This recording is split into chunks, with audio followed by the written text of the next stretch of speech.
लोगों को हम जो मुनासिब कीमतों के ऊपर जो अशिया की फराहमी है उसको यकीनी बनाने में भी हमारे ये कारोबारी हजरात जो है वो हमारी मदद करेंगे, हमारी इसमें जो है वो रहनुमाई फरमाएंगे। ये बड़ा ज़रूरी अमर है और इस मंडी की डेवलपमेंट के हवाले से भी आज हम जो है वो खुसूसी हमने प्रोग्राम बनाया है जिसमें इनकी ये शेड्स पुराने हो चुके हैं उसकी तामीर का मामला है और इसी के साथ साथ यहाँ पर जो इनकी रोड्स हैं और यहाँ पर जो क्लीननेस के मामलात हैं उनको भी हम सामने रखेंगे।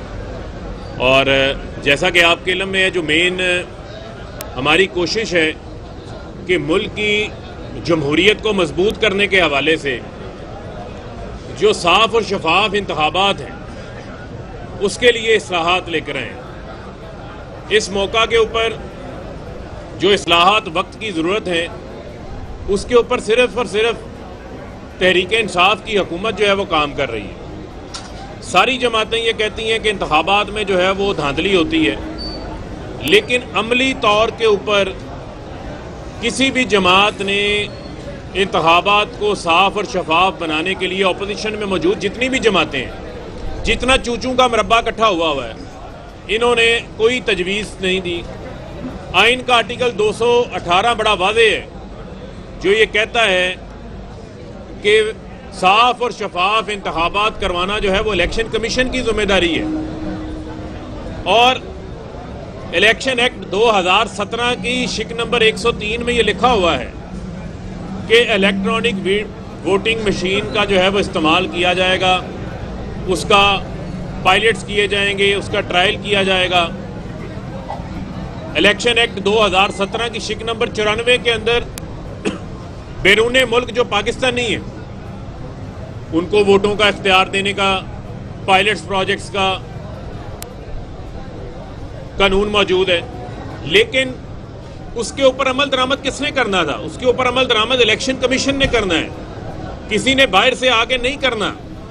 पाकिस्तान के हर इलेक्शन के बाद जो है वो धांधली का शोर मच जाता है, हारने वाला इंतखाबात को कबूल करने के लिए तैयार नहीं होता। सुप्रीम कोर्ट ऑफ पाकिस्तान ये कह चुका है कि आप इंतखाबात के लिए साफ और शफाफ बनाने के लिए टेक्नोलॉजी का इस्तेमाल करें, ओवरसीज को वोटिंग राइट दें। वो ओवरसीज पाकिस्तानी जो सालाना $30 अरब इस साल भेजे हैं उन्होंने पाकिस्तान के लोगों को, 90 लाख ओवरसीज पाकिस्तानी है, उनका पैसा अच्छा लगता है, उनकी पाकिस्तान के लिए हर मौके के ऊपर जो खिदमत है वो अच्छी लगती है। लेकिन जब वो भी पाकिस्तान के शहरी हैं, जब उनको वोटिंग राइट देने की बात आती है तो हम कहते हैं कि हम उनका राइट उन्हें ना दें, वो छीन लें। तो ये ऐसा नहीं हो सकता। यहाँ पर इलेक्शन कमीशन को ये बताना पड़ेगा कि जब ईवीएम का इस्तेमाल इलेक्शन एक्ट 2017 जो कौमी असम्बली से कानून पास हुआ है उसमें मौजूद है, ओवरसीज को वोटिंग राइट देने का मामला शिक नंबर 94 में लिखा हुआ है, उसके लिए पायलट्स करने थे। तो आपने आज तक क्या किया है? 40 सिफारिशात जुडिशल कमीशन ने दी जब हमने धरना दिया, उसके बाद उसके ऊपर अमल दरामद के लिए इलेक्शन कमीशन ने क्या किया? आज एतराज़ात वो उठा रहे हैं जो अपनी ही इस्तेदादकार के ऊपर एतराज़ात हैं। आप जाएं इंतखाबात में, इसी मुल्क के अंदर 3-3 मरले के 5-5 मरले के मकान के ऊपर 200 वोट रजिस्टर्ड होते थे। सुप्रीम कोर्ट के हुक्म के ऊपर नई इंतखाबी लिस्टें तैयार करवाई गई। आपको याद होगा करोड़ों जाली वोट उनके अंदर दर्ज थे।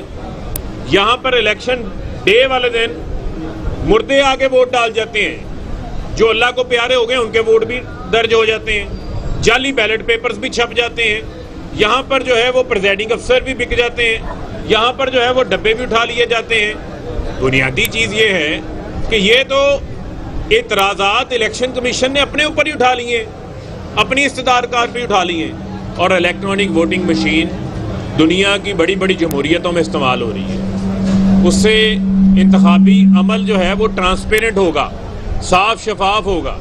और इलेक्शन कमीशन से हम कहते हैं कि आप कोई तजवीज़ देनी है, आपका कोई ऑब्जेक्शन है, वो ऑब्जेक्शन मीडिया प्रेस रिलीज से पहले जारी होता है, सोशल मीडिया पे पहले जारी होता है, हुकूमत के पास जो है वो बाद में पहुंचता है। तो लिहाजा आईनी इदारा है, आईनी अदारे के जो इख्तियारात हैं, जो आईनी अदारे का एहतराम है, वो अपनी जगह के ऊपर है, लेकिन पार्लिमान कानून साजी के हवाले से सुप्रीम है, उसका भी एहतराम जो है वो अदारों के ऊपर उसी तरीके से लागू होता है जिस तरह हम आईनी अदारे के इख्तियारात का भी एहतराम करते हैं। लेकिन ये नहीं हो सकता कि एक आईनी अदारा जिसका काम है इलेक्शन को साफ शफाफ बनाना, वो आकर प्रेस रिलीज़ के जरिए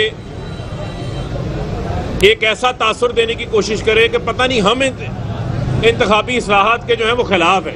हम तो आपकी मदद कर रहे हैं, आपकी आईनी जिम्मेदारी है आर्टिकल 218 में लिखी हुई साफ और शफाफ इंतखाबात करवाना। सुप्रीम कोर्ट आपको डायरेक्शन दे चुका है टेक्नोलॉजी इस्तेमाल करने की, हम तो आपकी मदद कर रहे हैं। हमने 50 से ज़्यादा इजलास किए हैं। Ministry of science and technology इस पे काम कर रही है, मिनिस्ट्री ऑफ IT इसके ऊपर काम कर रही है। आप भी बता दें कि आपने कितने इजलास किए हैं। मैं शहबाज शरीफ से, बिलावल से पूछता हूँ, मैं मरियम से पूछता हूँ, इन्होंने इंतखाबात साफ शफाफ बनाने के लिए कोई पैरेलल तजावीज़ हैं इनके पास? इन्होंने तो EVM को देखे बगैर रिजेक्ट कर दिया, ओवरसीज़ के वोटिंग राइट को रिजेक्ट कर दिया। ये ऐसा नहीं हो सकता। पाकिस्तान के इंतखाबात को भी साफ शफाफ कराना है, पाकिस्तान के जमहूरी निज़ाम को भी हमने मजबूत करना है, ये आज वक्त की ज़रूरत है। जी भाई मरियम औरंगजेब ये कह रही है कि जो वज़ीर-ए-आज़म हाउस है वो गांधी का घर बन चुका है। ये मदद की जाने से ये कहा जा रहा है कि तमाम अख्तियारात इलेक्शन कमीशन से वज़ीर-ए-आज़म हाउस को मुंतकिल करने की साजिश हो रही है। आप इस पर क्या कहेंगे? देखें, आज तनकीद वो लोग कर रहे हैं जो चंद माह कबल इलेक्शन कमीशन के बाहर एहतजाज कर रहे थे, इलेक्शन कमीशन को बुरा भला कह रहे थे। आज वो लोग तनकीद कर रहे हैं जो इलेक्शन कमीशन के ऊपर RTS का इल्ज़ाम लगाते रहे। आज मैं हैरान हूं कि वो लोग अपनी तारीख को भूल जाते हैं और वो लोग आज बातें कर रहे हैं जिन्होंने इस मुल्क में सुप्रीम कोर्ट पे हमले किए, जिन्होंने नैब के ऊपर हमले किए, जिन्होंने क्लाशनकोफ के जरिए फैसले करवाए, जिन्होंने ब्रीफ केसों के जरिए फैसले करवाए, जिन्होंने लोगों को रास्ते से हटवा दिया, जाली पुलिस मुकाबले करवाते रहे। ये किसी को भूल है? आज हमें वो कहते हैं जी वज़ीर-ए-आज़म धांधली का घर बन गया। ये इनकी पैदावार ही धांधली से है, इनकी बुनियाद ही सियासत की जो है वो धांधली से रखी गई है। कभी फ्री एंड फेयर इलेक्शन से ये आई नहीं है और ये जितना मसला है ये पैदा ही इनका किया हुआ है।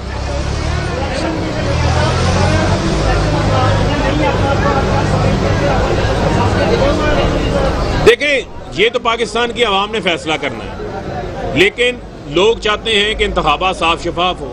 आज आप ये देखें ना, टेक्नोलॉजी का ज़माना है। ये आपका मोबाइल फ़ोन जो है, ये आपकी ऑनलाइन कारोबार भी है, आपका ऑनलाइन बैंक भी इसके अंदर आ गया है, आपकी नादरा की वेरिफिकेशन, शनाख्ती कार्ड का निज़ाम भी डिजिटलाइज हो गया है, लैंड रिकॉर्ड भी डिजिटलाइज हो गया है। लेकिन जब इंतखाबात में टेक्नोलॉजी इस्तेमाल करने की बात आती है तो उस वक्त कहते हैं जी कि एल्फी डल जाएगी। और भाई आपकी कोई मोहर उठा के ले जाए तो इंतखाबी अमल रुक जाता है। वहाँ पर एक प्रिजाइडिंग ऑफिसर जो है लाइनें लंबी लगवा दे, इलेक्टोरल प्रोसेस लेट हो जाता है। EVM के जरिए फॉर्म 45, यानी जैसे ही पोलिंग बंद होगी अगले 5-10 मिनट बाद फॉर्म 45 आपके हाथ में होगा, किसी के पास कोई बहाना नहीं होगा। लिहाजा साफ और शफाफ इंतखाबात का मुस्तकबिल जो है वो इलेक्ट्रॉनिक वोटिंग मशीन्स है, जिसमें पूरी दुनिया भी काम कर रही है। भाई कहा जा रहा है कि चिप्पें चोरी हो जाएंगी, जो EVM मशीनों की चिप्स हैं वो चोरी करके उनको, जो चिप्पें चोरी करने की बात करते हैं उनके दिल में चोर है। वो चाहते हैं कि ठप्पा सिस्टम नाफज रहे इस मुल्क के अंदर, उनको वो ठप्पा सिस्टम जो है वो सूट करता है। और ये जितनी तनकीद है ये सारी ठप्पा माफिया की तनकीद है, और ठप्पा माफिया जो है उसको EVM ही आगे ठीक करेगा।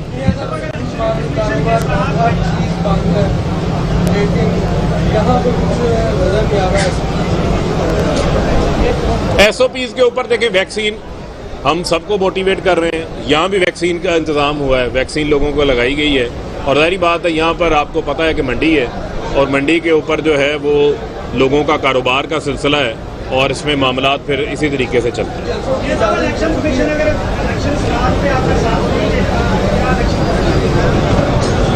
देखिए, मैंने आपको कहा पार्लिमान सुप्रीम है, और जो एक्ट ऑफ द पार्लियामेंट होगा उसी के ऊपर सबको अमल दरामद करना पड़ेगा।